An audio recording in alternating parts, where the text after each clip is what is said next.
안녕하십니까 여러분. 오늘은 그 하나님이 그 사람이셨을 때 네 번째 시간이 되겠습니다. 오늘의 그 주제는 그 하늘에서 내려온 그 땅에 내려온 현실적인 메시지, 이렇게 제목을 달아도 좋겠습니다. 먼저 이야기를 전개하기 이전에 저는 이 내용을 듣는 분들이 진정 복 있는 사람들이라고 생각을 합니다. 성경 말씀 자체에 더 깊이 몰두할 수 있도록 하기 위해서 그 성경 구절들을 이 말씀 가운데서 나열하지 않기로 했습니다. 물론 다른 곳에서는 그렇지 않습니다. 그 저의 의도는 이 듣는 분들이 성숙한 사고로 예수님에 대한 그 이해를 시험하고 또 예수님의 진정한 그 세계 변화죠. 내가 바뀌는 자아가 바뀌죠. 그 성격과 사역을 이렇게 새롭게 보도록 도전하는 것입니다. 우리가 그 성경에 해박하고 아주 잘하는 분들이 놀랄 정도로 많습니다. 그런 분들이. 그런데 그 사람들과 대화를 하면은 그 1분도 안 돼서 뭔가가 좀 불편해지고 때로는 재수 없다는 생각이 들기도 합니다. 그러니 그 점을 미리 양해하시고, 짧고 그 심플하지만 전체 숲을 보는 눈을 갖게 하는 것이니까 작은 가지에 연연해 하시지 말고 막연하게 하는 것이 아니라 인간 예수를 이해하는데 주력하는 것입니다. 오늘의 이야기는 우리는 예수가 그의 그 가르침에서 얼마나 그 타협 없이 그 실용적이었는지를 고려해 왔습니다. 우리 모두 안에는 그 종교가 조금 어떤 특별한 것이기를 바라는 그 무엇인가가 있습니다. 기대가 있죠. 삶의 그 공통된 기반 위에 일종의 그 꽃처럼 이렇게 장식되기를 바랍니다. 그러나 예수님은 다른 모든 종교 그 지도자들과 마찬가지로 사람들에게 기도하는 법을 가르쳤다는 것은 사실이지만, 즉 좀 평범한 그 감각적인 어떤 인상의 세계에서 눈을 돌려서 마음과 영혼을 신에게 열도록 이렇게 가르쳤다는 것은 사실입니다. 그분은 종교가 삶과 관련되어야 한다고 이렇게 항상 주장합니다. 더 나은 삶의 질을 얻을 수 있는 것은 오직 신과의 그 접촉을 통해서만 가능하며, 또 성경 말씀에 나와 있듯이 예수 자신은 하나님과 교감하는 시간, 즉 기도의 시간을 많이 가졌습니다. 그러나 그 새로운 삶의 질은 그 평범한 삶의 그 험난함 속에서 입증되고 또 시험되어야 합니다. 하나님과의 교감의 그 타당성은 평범한 인간관계에서 또 증명되어야 합니다. 예수님의 이러한 그 현실적인 특성에 대한 그 두 가지 사례가 떠오르는데요. 그 첫 번째는 그 부자 청년 이야기입니다. 입에 금수저를 물고 태어난 청년이죠. 마태복음 19장 22절에 나오는 그 부자 청년을 말합니다.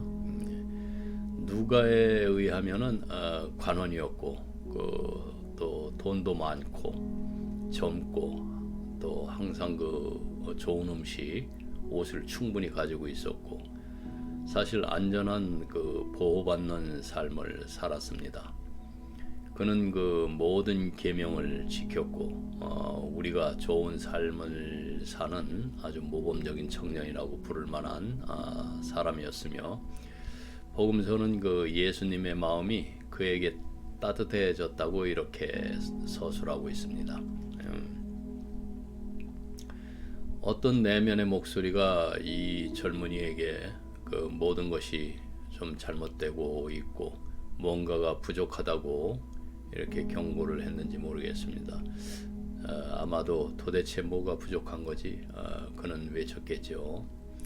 그는 아마도 종교적인 답변을 기대했을 것입니다.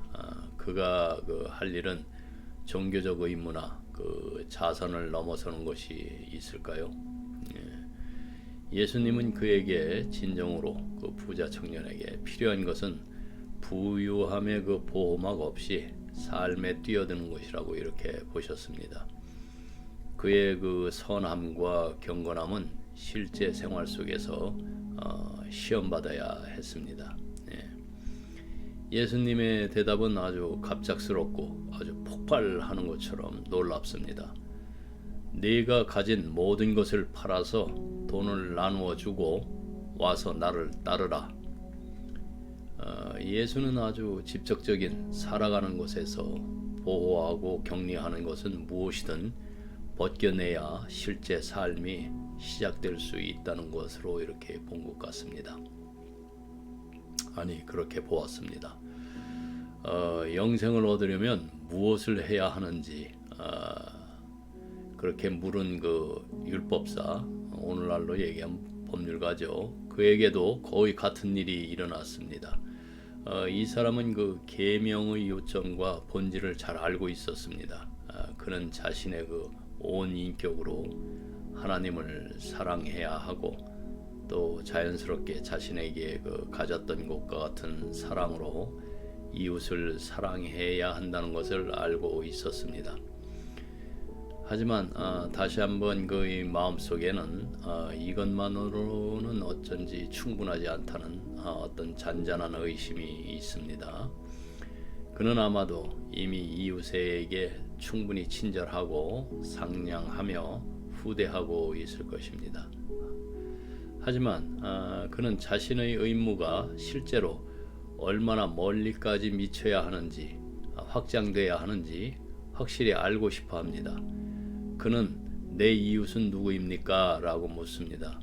그러자 예수께서는 우리가 잘 아는 선한 사마리아인의 비유로 알고 있는 잊을 수 없는 이야기를 그에게 들려주십니다. 진실의 쏘는 침은 꼬리에 있습니다. 예수님께서는 그 사람에게 이웃이 누구인지 정확히 말씀하시는 대신에 깡패들한테 습격을 받은 사람에게 누가 이웃처럼 행동을 했는지 묻습니다. 그 대답은 분명하고 율법사는 즉시 가서 자신도 똑같이 하라고 합니다. 그가 알고 좋아하는 사람들에게 선행을 베푸는 그의 아늑한 작은 세상은 갑자기 그의 연민과 도움이 필요한 모든 사람에게 엄청나고 고통스럽게 이렇게 확장이 됩니다. 예수님은 참된 종교가 편안한 작은 서클에서 아니면 교회 벽 안에서 존재하는 것을 허락하지 않을 것입니다. 삶의 새로운 질은 행동하는 사랑이며 그것은 어렵고 지저분하고 또 불쾌한 것에 대해 직접 대처하는 것을 의미할 수 있습니다. 예수께서는 사랑이 평범한 인간의 친절과 상냥함의 한계를 넘어야 한다고 거듭거듭 가르치셨습니다. 너희가 멸시하는 세리들조차도 실제로는 서로에게 친절하다. 너희의 사랑은 감사하지 않는 자와 악한 자에게 친절한 아버지의 완전한 사랑과 같아야 한다. 이렇게 말씀하십니다. 이제 예수께서는 실제 종교가 구체적인 행동으로 표현되어야 한다고 주장하실 뿐만 아니라 우리가 이웃에게 행하는 동료에게 행하는 일이나 이웃과 함께 행하는 일이 하나님에 대한 우리의 행동과 분리할 수 없이 이렇게 연결되어 있다고 여러 번 단호하게 말씀하십니다. 예수님은 그런 터무니없는 제안을 감히 할 수 있는 또 유일한 사람이지만 그렇기 때문에 그분은 유일한 사람인 것입니다. 한 인격 안에 신이자 인간이 있는 분, 잠시 그 용서에 대한 그 무서운 비유를 생각해 보실까요? 아마 여러분은 그것을 잘 기억하실 것입니다. 그 주인에게 결코 갚을 수 없는 1만 달란트, 빚을 진 사람. 1만 달란트 하면은 지금으로 달러로 환산하면 6 빌리언 달러, 한국 돈으로 하면 한 83억 되더군요. 전자기 두드려 보니까 이 빚을 진 사람은 관대하게 그 전액을 면제를 받습니다. 예. 그런데 같은 종이 나가서 그에게 100데나리온, 지금 돈으로 하면 한 1불 78전, 하루 1일 생계비죠. 그것을 빚진 동료 종을 붙잡아서 아무런 그 자비나 배려도 보이지 않고 빚 때문에 감옥에 가두었습니다. 그러자 그의 주인은 격노하여 그를 격심하게 처벌합니다. 예수님께서는 다음과 같은 그 엄중한 경고로 결론을 내리십니다. 만일 너희가 마음으로 형제의 허물을 용서하지 아니하면 하늘에 계신 내 아버지께서도 너희에게 이와 같이 하시리라. 이렇게 말씀하세요. 그리고 다른 곳에서 그는 이렇게 또 말씀합니다. 만일 너희가 마음으로 너희 형제의 허물을 용서하지 아니하면 나의 천부께서도 너희 허물을 용서하지 아니하시리라. 이건 참 놀라운 진실이고, 우리가 믿는 종류의 그 진실은 종종 이렇게 은폐가 됩니다. 왜냐하면은 그것은 우리의 그 취향에 비해서 너무나 꿰뚫어 보기 때문이죠. 그러나 그 주기도문 자체에서 우리는 우리 모든 그 수천 번, 뭐 어떤 경우에는 수만 번 했을 거예요. 우리를 용서해 주십시오라고 이렇게 말하죠. 우리가 우리에게 잘못한 자를, 죄 지은 자를 용서하듯이 우리의 죄도 용서해 주십시오. 저는 예수님께서 우리가 하나님과의 관계가 서로와의 관계에서 결코 우리 동료들 결코 분리될 수 없다는 것을 이해하길 원하셨다고 확신을 합니다. 제 생각에 이 원칙은 가장 중요한 것이며 그 어느 때보다도 또 강조되어야 할 것 같습니다. 그렇게 해야 합니다. 우리 대부분은 우리 마음속에 일종의 그 분열을 만드는 것이 너무나 쉽습니다.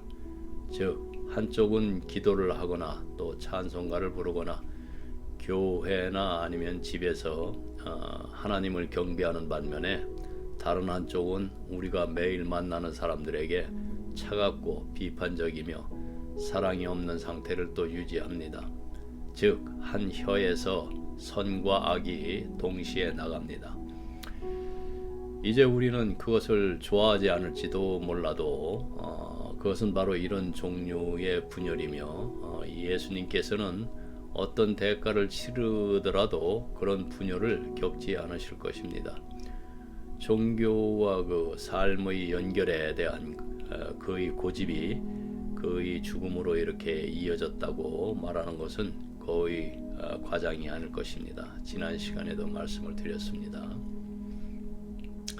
그분의 가장 극렬한 적들과 결국 그를 죽게 만든 사람들은 그의 노출들을 견딜 수 없는 사람들이었죠.